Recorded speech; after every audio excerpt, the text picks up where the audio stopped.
You're listening to The Human Upgrade with Dave Asprey. It is a big societal shift. It's multi-generational. And what I find impressive is that you've had about 500,000 people now use your tool called the Sparketype that's part of the book to figure out what they want to do. Because it's a little bit scary if you're saying, oh, I've been a nurse for 10 years and I'm a caretaker, which I think is one of the archetypes or the Sparketypes they have in there. Or it's probably a slightly different word from that. I didn't. Yeah, nurturer. Nurturer, thank you. Yeah.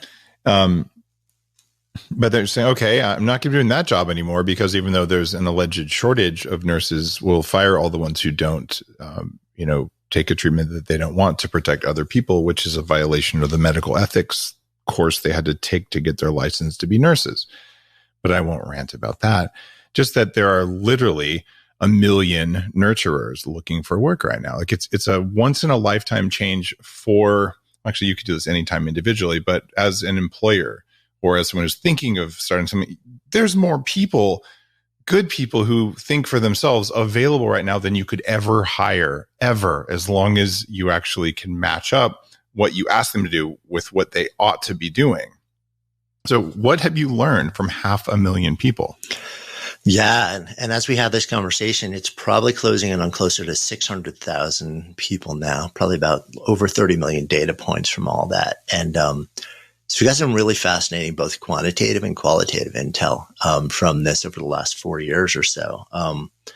One is that we all do have this unique imprint for work that makes us come alive. And let me be more precise with the language too, because coming alive is like a really nebulous phrase, right?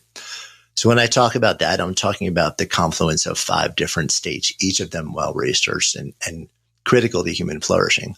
One of them is meaningfulness, the feeling that what we're doing actually matters and that it, in doing so, we matter. The second one is access to flow states, which I know you've talked about a lot and had different guests on, covering that.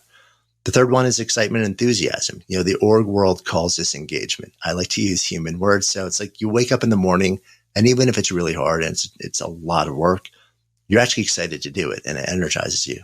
The fourth is what I'd call expressed potential, or the feeling that you're not stifling anything, that all of you is being brought to the task, that there's no sense of repression happening. And the fifth one is purpose, and that operates on 2 levels. One is a more immediate sense of purpose. You're working towards something that you're clear about and it matters to you. But then more broadly, purpose in life, that you've kind of had this feeling like you're doing the thing that you're here to do. So when I say, we all have an impulse for work that makes us come alive, I'm talking about we have this thing inside of us that compels us to invest effort in a way that gives us those 5 feelings. And one of the things that we've learned actually is that these impulses are real. Now, in some preliminary data in a secondary study, a phase 2 study that we're working on, I'll share. We got about a 93% accuracy rate reported back to us with the assessment that we developed in 2018. But also we've got really fascinating correlation data coming out of it. So those 5 states, we basically asked people, how often do you feel like you're doing the work of your Sparketype in your work on a day-to-day basis? And we've seen really strong correlations. The more people say they're doing that work, the more likely they are to tell you that they have a feeling of profound meaningfulness and drop into flow. All those 5 things. If you're interested in the number side of it, the R values or the correlation coefficients with those are anywhere from 0.5 to 0.8. So it's strong correlations. We can't make claims about causation yet.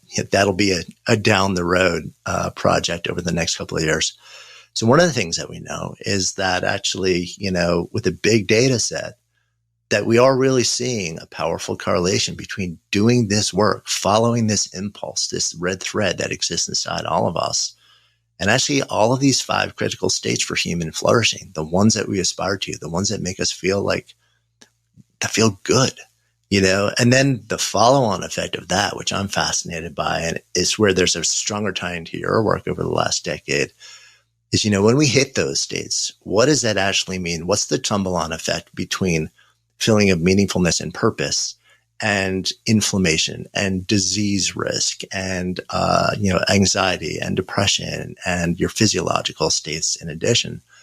That's a way down the road thing, but I'm excited to sort of like push it there over the next 5-10 years and see that.